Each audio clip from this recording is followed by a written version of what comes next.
Bonjour à tous et bienvenue dans cette vidéo. Aujourd'hui on va parler de dropshipping. Si vous avez cliqué sur cette vidéo, c'est peut-être parce que vous connaissez déjà le dropshipping ou que vous vous demandez tout simplement ce que c'est. Alors on va voir ça ensemble évidemment. Le dropshipping, c'est une activité qui consiste à revendre la marchandise d'un fournisseur sans avoir de stock chez soi.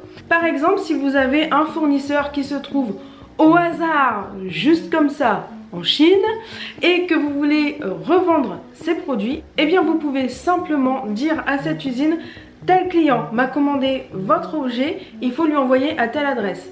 Et vous en fait, finalement, vous n'êtes que le pigeon entre l'usine et le client. Je sais pas si c'est très clair, mais en tout cas, c'est la façon de le résumer le plus simple au monde. Évidemment, comme c'est très simple à mettre en place, puisque finalement, il ne suffit que d'un site web et un panier d'achat qui est relié directement au fournisseur pour vendre les objets, eh bien il y en a, vous vous en doutez bien, qui s'en donnent à cœur joie et qui créent plein de boutiques en ligne pour vendre plein de produits. Et en soi, c'est légal. C'est parfaitement légal, puisque le dropshipping consiste simplement à ne pas avoir de stock chez soi et à revendre ce que quelqu'un d'autre fabrique. Et revendre ce que quelqu'un d'autre fabrique, c'est ce que font tous les magasins. Par exemple, quand vous allez faire vos courses chez Leclerc, Carrefour, Auchan, Casino, ce que vous voulez, chaque produit que vous allez acheter de ce commerce n'a pas forcément été fabriqué par l'enseigne. Par exemple, si vous achetez des knackis Herta chez Auchan, ce n'est pas Auchan qui les fabrique, mais Herta. Du coup, Auchan achète à Herta des knackis, pas très cher, et les revend plus cher. C'est bon d'avoir les boules. Ce qui, en soi, est le principe du commerce. Voilà, tout simplement. Le petit plus du dropshipping, c'est que tu n'achètes pas le stock, tu dis simplement au fournisseur: voilà, j'ai un client qui vient de l'acheter, il faut lui envoyer directement. C'est la seule chose qui change. Donc, pourquoi c'est légal le dropshipping? Bah tout simplement parce que il n'y a pas de raison que ce soit pas légal en fait. Puisque comme je viens de vous expliquer, c'est du commerce. C'est la base du commerce d'acheter quelque chose de pas cher pour le revendre un peu plus cher. Et la différence de prix, ça s'appelle une marge. Et ça, tous les commerçants en font. Même le petit commerçant du coin qui achète un meuble à 10 balles à la brocante et qui le repeint, le retape et tout et le revend 200 €, eh bien, il a fait une marge dessus, logique.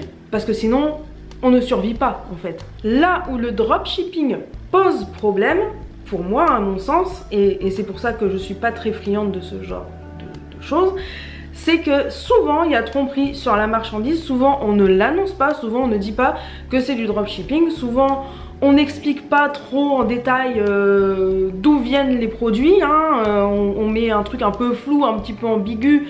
Voilà, des fois on peut même retrouver des trucs made in France parce que juste le carton d'emballage il a été fait en France ou un truc comme ça. Donc ça peut être un petit peu trompeur, voire même beaucoup trompeur. Et là où ça me pose encore plus de problèmes pour moi, c'est quand par exemple un dropshipper dit: bah voilà, cette montre elle vaut 1 €, bah moi je vais la vendre à 400 € sur mon site web en disant que c'est une montre de luxe qui est faite en or et machin. Et alors qu'en fait c'est pas du tout une montre de luxe, parce qu'à 1 € entre nous, c'est rien n'est luxueux à 1 € quoi, rien sur terre, jamais. Donc pour moi, quand il y a vraiment une tromperie sur la marchandise, ça devrait être bloqué, on devrait avoir une vérification de tout ça. Mais évidemment, comme je vous l'ai dit, il y a tellement de monde qui se lance dans le dropshipping que personne ne peut vérifier vraiment en détail si c'est du dropshipping ou pas, si c'est légal ou pas, si c'est bien fait ou pas, s'il y a tromperie ou pas. C'est assez compliqué. Avec mon agence de communication, c'est vrai que j'ai souvent des demandes de personnes qui font du dropshipping et qui me demandent de gérer leurs réseaux sociaux ou de leur faire des articles pour leur site web ou d'envoyer des communiqués de presse à des journalistes et tout ça. Donc moi à chaque fois je me pose la question, je me dis: est-ce que je dois accepter ou pas? Finalement, je dis jamais trop non parce que je me dis que de toute façon, la personne qui fait ça, c'est pas parce que moi je vais lui dire non, parce que moi je suis pas pour dropshipping et tout ça, qu'elle va pas finalement ouvrir son site, il sera quand même ouvert. Moi, de mon côté, je ne fais que la communication de ça. Alors évidemment, si je vois que c'est vraiment un truc qui est trompeur et tout ça, clairement, je vais le dire à la personne et là, je refuse. Je refuse le client parce que je veux pas... c'est contre mon éthique personnelle de dire bah voilà, la montre à 1 euro, elle vaut 300 euros parce que c'est du luxe. Je me sentirais trop mal de faire ça. Donc quand c'est comme ça, effectivement, c'est vrai, je refuse.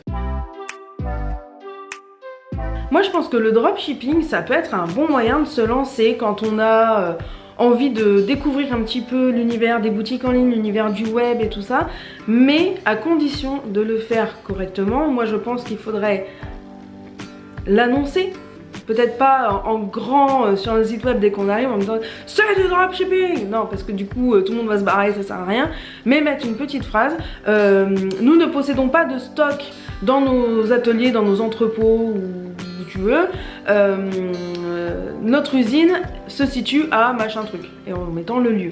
Je pense que ça pourrait déjà désamorcer pas mal de trucs et ça pourrait faire en sorte que les gens sachent que c'est du dropshipping sans forcément marquer le mot dropshipping.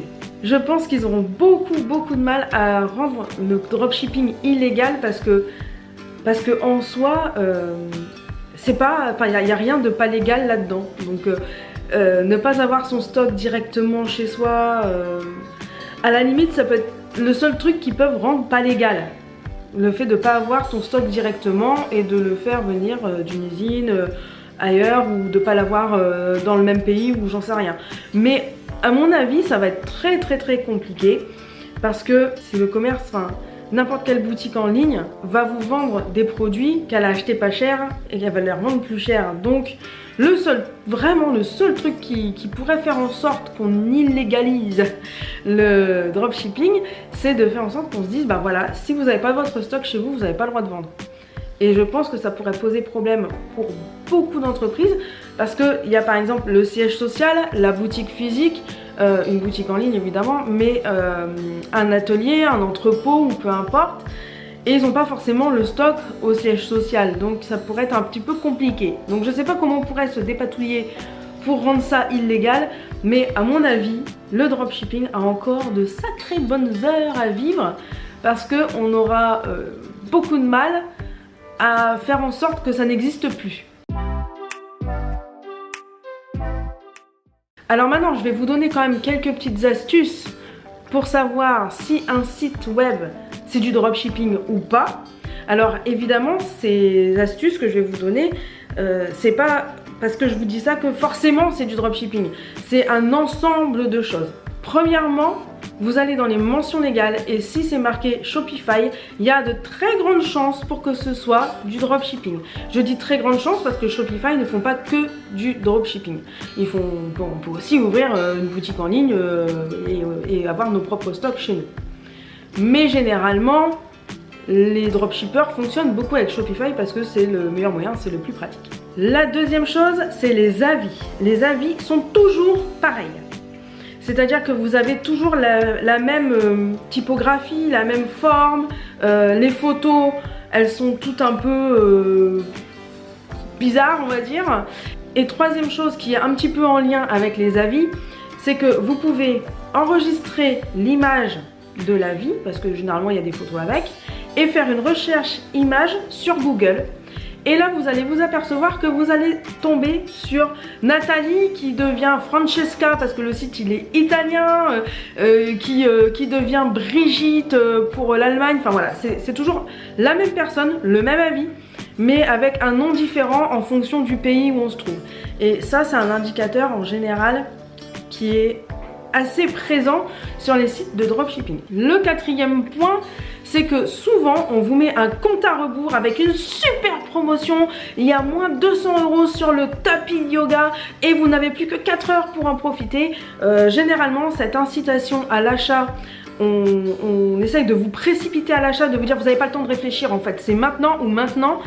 Et ben ça on le retrouve aussi très souvent sur les sites de dropshipping, mais c'est pas toujours le cas non plus. Parce que n'importe qui peut mettre un compte à rebours et une super promo sur son site. Donc si vous avez cet ensemble d'éléments sur un même site et que en plus vous faites une recherche sur Google Images avec la photo du produit et que vous le retrouvez sur des sites comme AliExpress et tout, et bien clairement vous allez faire des économies parce que vous allez pouvoir le commander sur AliExpress directement au lieu de passer par ce site là. Et je suis bien consciente que je suis en train de déglinguer un maximum de business en ligne. Mais que voulez-vous, au bout d'un moment, moi ça m'est déjà arrivé de voir, c'était des leggings de sport, je vois une super pub avec une super promo, je clique dessus et je sentais le truc arriver en fait. Je me disais c'est bizarre leur truc quand même, c'est vachement pas cher, il y a quand même une sacrée promo, qu'est-ce qui c'est? Et bien quand j'ai été fouiller un petit peu sur le site, j'ai retrouvé Shopify, j'ai retrouvé les avis qui ressemblent beaucoup à du dropshipping, la promo exceptionnelle avec un compte à rebours, et le même produit, la photo, je l'ai trouvé aussi sur AliExpress. Donc concrètement, j'allais bien me faire entuber avec mes leggings là, et au final j'aurais pu les payer beaucoup moins cher sur AliExpress, mais je ne les ai pas commandés. Pourquoi? Parce que sur le site c'était marqué que c'était de la qualité exceptionnelle et tout, et que je suis sûre que j'aurais reçu des leggings tout pourris, qui moulochent et qui au bout de 2 mois sont inutilisables. Donc j'ai préféré m'abstenir. Voilà un petit peu pour le dropshipping, c'était mon avis et c'était aussi des explications pour savoir ce que c'est et pourquoi c'est légal. Et si vous voulez en savoir plus, il y a le youtubeur Incréatif qui a fait une super vidéo là-dessus et il fait voir un petit peu comment on crée un site de dropshipping, comment on arnaque les gens, sauf qu'il n'a pas arnaqué, vous vous doutez bien. Et franchement sa vidéo je l'ai trouvée géniale et hyper bien détaillée. J'espère que cette vidéo vous a plu, n'hésitez pas à vous abonner et à la partager et moi je vous dis à bientôt, ciao.